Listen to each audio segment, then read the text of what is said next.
ನಮಸ್ತೆ ವೀಕ್ಷಕರೇ, ನಾನು ನಿಮ್ಮ ಮೀತಾ ಕ್ರಿಸ್ಟಲ್, ನ್ಯೂಮರಾಲಜಿಸ್ಟ್. ನೋಡಿ, ಡಿಸೆಂಬರ್ ತಿಂಗಳು ಅಂದರೆ ವರ್ಷದ ಕೊನೆಯ ತಿಂಗಳು ಡಿಸೆಂಬರ್ ತಿಂಗಳಾಗಿರುತ್ತೆ.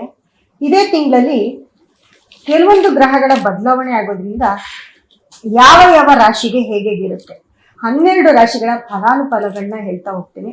ಮತ್ತೆ ಅದಕ್ಕೆ ನೀವು ಯಾವ ರೀತಿ ಪರಿಹಾರ ಮಾಡ್ಕೊಳ್ಬೇಕು ಅನ್ನೋದು ಕೂಡ ಹೇಳ್ತಾ ಹೋಗ್ತೀನಿ.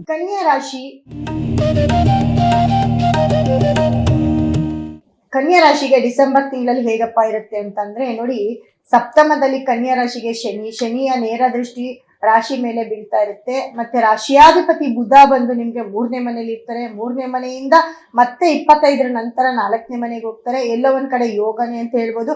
ಮತ್ತೆ ಧನಾಧಿಪತಿ ಶುಕ್ರ ಕೂಡ ನಿಮ್ಗೆ 3ನೇ ಮನೆಯಲ್ಲಿ, ಅಲ್ಲಿಂದ ಮತ್ತೆ 4ನೇ ಮನೆಗೆ ಹೋಗ್ತಾರೆ. ಈ ಒಂದು ಡಿಸೆಂಬರ್ ತಿಂಗಳಲ್ಲಿ ಗ್ರಹಗಳು 2 ಮನೆಗಳನ್ನ ಚೇಂಜ್ ಮಾಡ್ತಾ ಹೋಗ್ತವೆ. ಅದು ಒಂದು ಮಿರಾಕಲ್ ಅಂತ ಹೇಳ್ಬೋದು.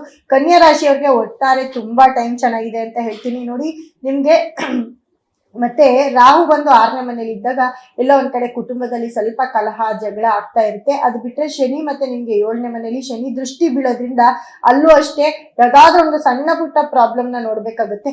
ಅದು ಬಿಟ್ರೆ ನಿಮ್ಗೆ, ಯಾಕಂದ್ರೆ ಧನಾಧಿಪತಿ ಶುಕ್ರ ತುಂಬಾ ಯೋಗವನ್ನ ಕೊಡ್ತಾನೆ. ರಾಶಿಯಾಧಿಪತಿ ಬುಧ 4ನೇ ಮನೇಲಿ 3ನೇ ಮನೇಲಿ ಜೊತೆಗೆ 4ನೇ ಮನೇಲಿ ಜೊತೆಗೆ ಶುಕ್ರ ಸೂರ್ಯ ಮತ್ತೆ ಕುಜನ್ ಜೊತೆ ಇರೋದ್ರಿಂದ ಎಲ್ಲೋ ಒಂದ್ ಕಡೆ ನಿಮ್ಗೆ ಭೂಮಿ ವ್ಯವಹಾರ ಆಗಿರ್ಬೋದು, ನೀವೇನೇ ಕೆಲಸ ಮಾಡಿದ್ರು ಮುಟ್ಟಿದ್ದೆಲ್ಲ ಚಿನ್ನ ಆಗ್ತಾ ಇರುತ್ತೆ.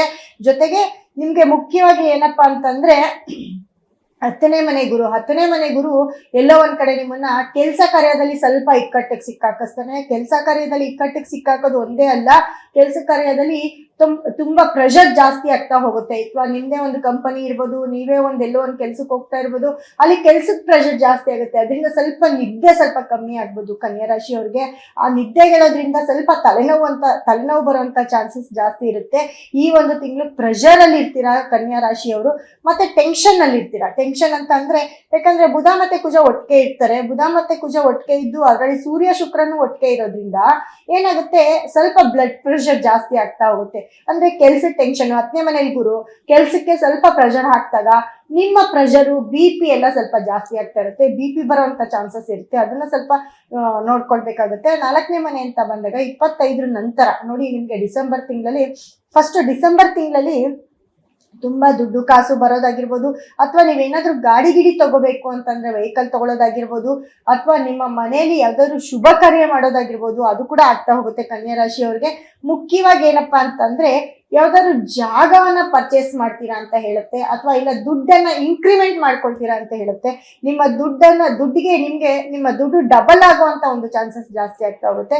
ಮತ್ತೆ ಎಲ್ಲೋ ಒಂದ್ ಕಡೆ ಟ್ರಿಪ್ ಮಾಡುವಂತ ಒಂದು ಚಾನ್ಸ್ ಕೂಡ ಇರುತ್ತೆ ಕನ್ಯಾ ರಾಶಿಯವ್ರಿಗೆ. ಹಾಗಾಗಿ ಕನ್ಯಾ ರಾಶಿಯವ್ರಿಗೆ ಒಟ್ಟಾರೆ ಟೈಮ್ ಚೆನ್ನಾಗಿದೆ.